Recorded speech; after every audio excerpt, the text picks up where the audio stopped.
bukan orang yang bilang punya pendidikan teologi, dia harus bicara itu pakai tafsiran-tafsiran A, B, C. Tapi dia ini kan hanya seorang penggembala ternak dan dia pemungut buah ara.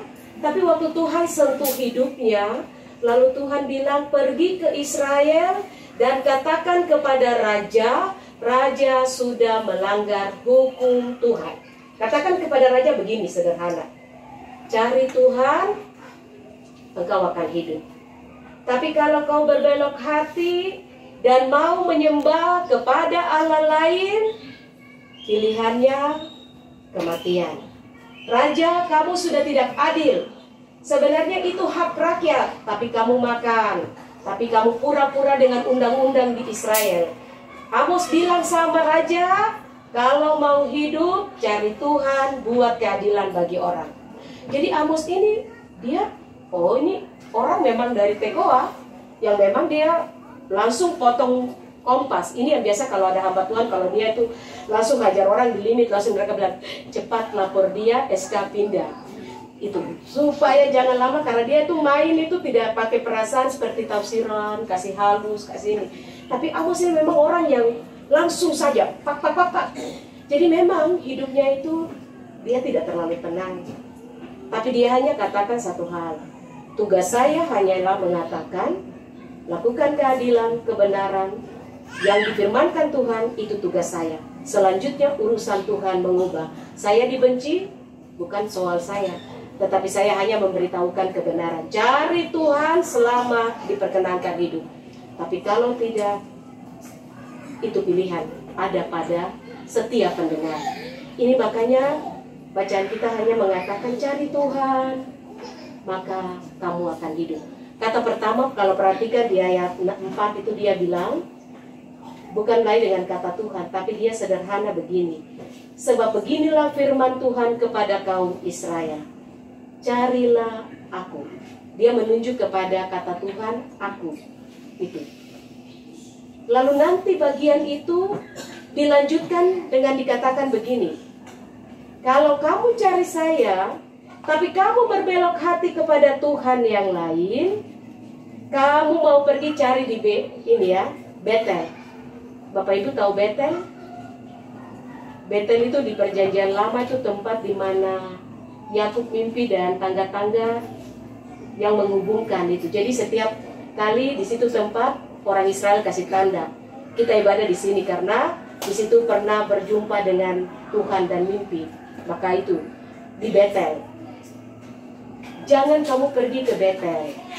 Ada lagi tempat di situ, jangan menyeberang ke Bersheba. Bersheba itu tempat di mana dulu mayat dari istri Abraham, Sarai itu dibeli. Jadi tanah itu dibeli oleh Abraham kepada orang Kanaan di situ, yang sekarang Filistin, yang Palestina, yang sekarang ada konflik ini, dibeli Bersheba, lalu jenazahnya dimakamkan. Maka mereka bilang, oh ini kan istrinya orang percaya yang Tuhan itu, ya ibu segala orang ini, jadi kita kubur di sini. Lalu mereka bilang, kalau beribadah di situ, pasti kita langsung berhubungan langsung dengan Tuhan. Tapi kata Amos, jangan menyeberang ke Bersheba, jangan ke Gilgal. Ini tempat perjuangan dan perang dan pernah terjadi, karena pasti akan masuk pembuangan. Lalu dia kembali lagi ke bagian pertama, perhatikan, jangan ke Betel. Jadi dari Betel satu di atas ayat 5, turun lagi, Betel pasti akan lenyap. Jadi mau bilang begini, mau cari Tuhan di tempat yang hebat bagaimanapun, mau cari Tuhan dimanapun, mau ibadah dimanapun, itu yang pasti dia bukan terlahir dari tempat-tempat itu. Tetapi harus pertama hubungan kita dengan Tuhan. Itu yang Amos bilang, cari itu hubungan dengan Tuhan, karena tempat-tempat itu akan satu waktu akan hancur. Kalau dia hancur, mau cari Tuhan di mana?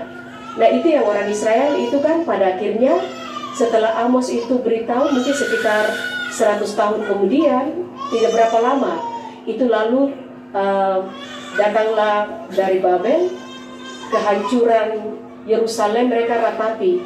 Mereka hanya lihat bait Allah yang hancur. Nah hari ini kan bait Allah itu yang jadi masjid itu kan. yang orang Israel berusaha, tapi mereka bilang nanti Mesias mereka dari langit datang, baru nanti Mesias itu yang membebaskan. Jadi sebenarnya mereka sudah gali terowongan di bawah. Kalau mereka bom hanya dalam hitungan 5 menit akan hancur. Tapi bagi mereka tidak bisa. Nanti Tuhan yang datang, Mesias mereka yang datang dari langit, yang akan membebaskan. Tapi Amos peringatkan, hati-hati. Semua tempat ibadah pun bangun hebat bagaimanapun, tapi kalau umatnya itu hidup jauh dari Tuhan, percuma tempat itu, sebab semua akan lenyap. Dan memang buktinya, Bait Allah kan hancur. Orang Israel meratap, menangis, tapi dibilang bukan di situ. Hubunganmu dengan Tuhan yang harus kamu jaga. Makanya pada ayat 6 ini baru kembali dengan huruf besar. Tadi perhatikan kata aku, carilah aku tuh hanya saja yang huruf besar. Tapi kalau ayat 6 bilang carilah Tuhan. Jadi kalau dalam terjemahan aslinya yaitu carilah Yahweh. Itu Tuhan. Kalau setiap terjemahan dalam Alkitab, kalau dia Tuhannya huruf besar, itu berarti Yahweh. Tapi kalau T-nya yang huruf besar, sedangkan Tuhannya, kata Tuhannya yang lain huruf kecil, karena mereka tidak bisa menghampiri Tuhan, makanya mereka menggantikannya dengan bahasa Ibrani yang disebut Adonai. Itu makanya kalau Alkitab baca, itu Tuhan huruf besar T, yang lain kecil itu Adonai. Tetapi kalau Tuhan huruf besar Yahweh. Jadi yang sekarang yang perintah adalah Yahweh, yang dulu menunjukkan kepada Musa, aku adalah aku. Jadi Yahweh itu artinya saya yang hidup ini, yang akan hidup, menyertai kamu yang hidup seterusnya. Nah ini jadi bagian ini memang sederhana saja jemaat. Sebenarnya dia bilang begini, cari Tuhan mulai dari mana? Pertama dari diri sendiri. Kasih dekat dengan Tuhan itu baik, hubungan ini. Jangan pergi bilang cari Tuhan di rumah-rumah orang, ikut ibadah, lalu ya bilanglah pergi ibadah, terus persekutuan karena rumah bermasalah, lalu pergi ikut ibadah di tempat-tempat di mana supaya bertemu dengan Tuhan. Tapi mulai dari diri sendiri. Kalau roh Tuhan itu ada seperti kuasa Roh Kudus, kita mulai dengan diri sendiri. Bangun hubungan dengan Tuhan. Nanti setelah dengan Tuhan itu baik, baru kita mulai mendoakan di dalam rumah kita. Kita bilang, Bapak biar sibuk, Mama kalau kau kerja capek, bisakah kita kumpul lalu berdoa? Nah kalau orang-orang tua tidak bilang, anak-anak kalian yang bilang sama orang tua, suaramu itu seperti suara lonceng. Itu kayaknya karang satu nyanyian itu suara gembira di nomor 2. Itu dia lagunya sederhana. Ting ting ting gemercing, lonceng perak suaranya, lagumu yang merdu. Nah ini sebenarnya lagu ini dia bilang anak-anak kalau menyanyi ini dulu. Jadi mereka kumpul di Miei, di Wandamen itu, duduk di bawah dari Aitumeri, gunung. Lalu itu lagu-lagu ini dinyanyikan ting ting ting. Jadi dia suara menggema sampai itu. Jadi orang-orang tua waktu dengar itu, seorang guru dia mengajar, dia bilang, anak-anak kalian yang panggil orang tua. Nanti orang tua dengar suaramu tuh dia bilang seperti lonceng berbunyi ting ting ting, gemercing, lonceng perak. Jadi guru-guru zaman dulu tuh kalau topi perak itu anak-anak panggil, datanglah cari Tuhan. 6 hari lamanya engkau bekerja, tapi pada hari ke-7 istirahat. Ada hari di mana cari waktu dengan Tuhan dan beribadahlah kepada Tuhan. Nah hari ini adalah hari Selasa, tepat pada kesaktian Pancasila. Ini hari merah menurut Republik, tapi bagi kita adalah hari kesaktian firman Tuhan yang memanggil kita untuk beribadah. Banyak waktu kita dengan Tuhan itu kita kadang lupa dalam hidup ini. Tapi cari waktu untuk berdoa dengan Tuhan. Sebab berkat itu Tuhan akan berikan. Saya selalu senang dengan Amsal, karena Amsal itu bilang, tangan kanan itu umur panjang, hidup, tetapi tangan kiri Tuhan akan memberikan kehormatan dan kekayaan. Jadi kehormatan dan kekayaan itu tidak usah cari. Tuhan akan memberi secara cuma-cuma bagi orang yang mencari dengan Dia. Itu yang Bapak Ibu dapat sekarang. Orang bilang, Bapak Penatua, hormat. Ibu Penatua Syabas, hormat. Mereka sebut dengan fam, Rumbia, hormat. Mereka menyebut siapa? Oh, Bapak Simpson ya kita ibadah. Orang bilang, hormat. Nah, apa itu yang kata? Tangan kiri dengan sendirinya kehormatan dan kekayaan akan mengikuti. Jadi kita tidak perlu untuk berusaha banyak hal, tetapi letakkanlah semua kepada Tuhan.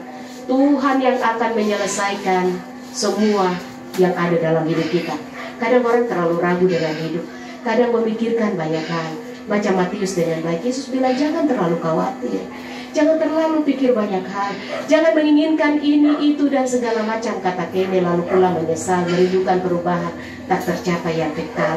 Tetapi mulai dengan awal, berdoalah di pagi hari dan tutuplah di malam hari, maka Tuhan akan mengawalmu.